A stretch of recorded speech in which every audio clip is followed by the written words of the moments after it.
Welcome to our channel astro with Manoj.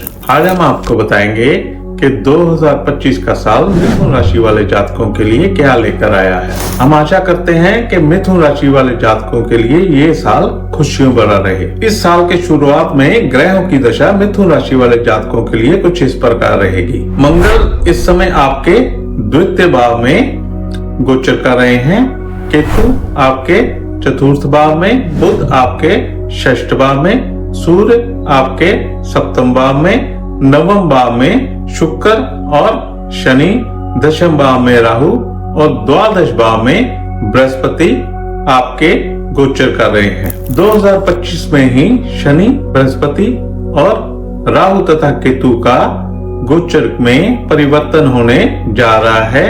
ये सभी ग्रह अपनी राशि बदलने जा रहे हैं। ये तीनों गोचर मार्च से लेकर मई के महीने के बीच में होने जा रहा है, इसलिए ये साल हर राशि के लिए एक महत्वपूर्ण है। सबसे पहले हम शनि ग्रह की बात कर लेते हैं। शनि मिथुन राशि के जातकों के लिए अष्टम और नवम भाव के स्वामी ग्रह हैं, जो इस समय अपनी मूल त्रिकोण राशि कुंभ में गोचर कर रहे हैं। शनि 30 मार्च के बाद आपके दशम भाव में मीन राशि में गोचर करने जा रहे हैं। कुंडली के दशम भाव से हमें जातक के business, profession, government job, employment, name and fame और सेल्फ प्रेस्टीज का पता चलता है। शनि के दशम भाव में गोचर से आप मेहनत ज्यादा वो आपसे करवाएंगे।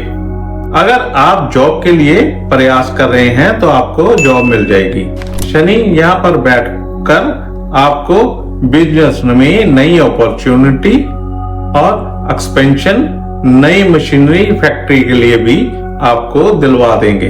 अगर आप गवर्नमेंट जॉब भी प्राप्त करना चाहते हैं तो प्रयास करने से आपको कामयाबी जरूर मिलेगी। नेम एंड फेम आपको मिल सकता है।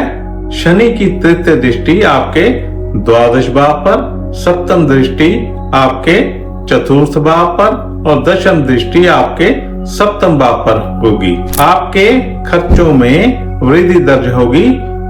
हो सकता है ये खर्चे आपके शुभ कार्य पर भी हो सकते हैं। किसी की शादी पर या किसी की पढ़ाई पर भी ये खर्चा हो सकता है, क्योंकि पढ़ाई करने के लिए आजकल लोग विदेश भी जाते हैं। आपको अपनी मदर की हेल्थ की भी ध्यान रखना होगा।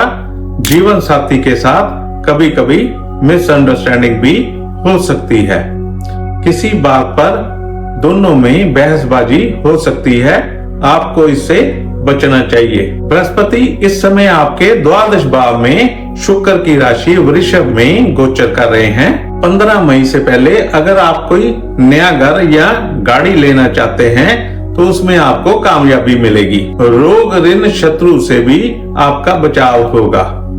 अगर आप कोई नया बिजनेस शुरू करना चाहते हैं तो उसमें भी कामयाबी मिलेगी। अगर आप हायर एजुकेशन के लिए विदेश जाना चाहते हैं तो उसमें भी कामयाबी मिलेगी। 15 मई के बाद बृहस्पति आपके लगन में गोचर करेंगे। बृहस्पति के गोचर से आपके निर्णयों में समझदारी दिखाई देगी। आप हर काम अपनी सूझबूझ के साथ करेंगे। आपका वजन भी कभी कभी बढ़ सकता है ओवर ईटिंग के कारण। आपकी चिंता को बृहस्पति खत्म कर देंगे। बृहस्पति की पंचम दृष्टि आपके पंचम भाव पर, सप्तम दृष्टि आपके सप्तम भाव पर और नवम दृष्टि आपके नवम भाव पर होगी। अगर आप संतान प्राप्ति के लिए प्रयास कर रहे थे तो उसमें आपको कामयाबी मिलेगी। अगर आप सिंगल हैं तो कोई लव रिलेशन भी शुरू हो सकता है। आपकी क्रिएटिविटी भी सबको नजर आएगी। बृहस्पति की सप्तम दृष्टि सप्तम भाव पर पड़ने से शनि के कारण जो मिसअंडरस्टैंडिंग आपस में स्पाउस के साथ हो रही थी तो वो भी खत्म हो जाएगी। आप पार्टनरशिप में अगर कोई बिजनेस शुरू करना चाहते हैं तो उसमें कामयाबी मिलेगी। डेली इनकम में बढ़ोतरी के भी चांसेस हैं। आपको भाग्य का साथ मिलेगा। आप लॉन्ग डिस्टेंस ट्रेवल पर भी जा सकते हैं। धार्मिक यात्राओं का भी योग बन रहा है। अगर आपकी शादी की उम्र है तो आपकी शादी भी हो सकती है। राहु इस समय आपके दशम भाव में गोचर कर रहे हैं और केतु आपके चतुर्थ भाव में है। 18 मई के बाद राहु आपके नवम स्थान में गोचर करेंगे और केतु आपके तृतीय भाव में। राहु के गोचर से नवम स्थान में जब राहु आएंगे तो आते ही आपको इंस्टेंट रिजल्ट देते हैं।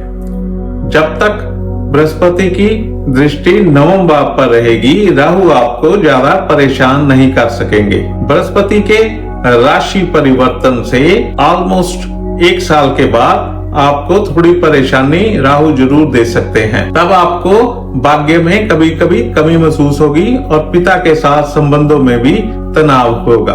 आपके पिता को हेल्थ इश्यू भी परेशान कर सकते हैं। फॉरेन यात्रा का भी योग बन रहा है। अगर आपको हमारी ये वीडियो पसंद आई हो तो please share, like and subscribe our channel. Thank you for watching.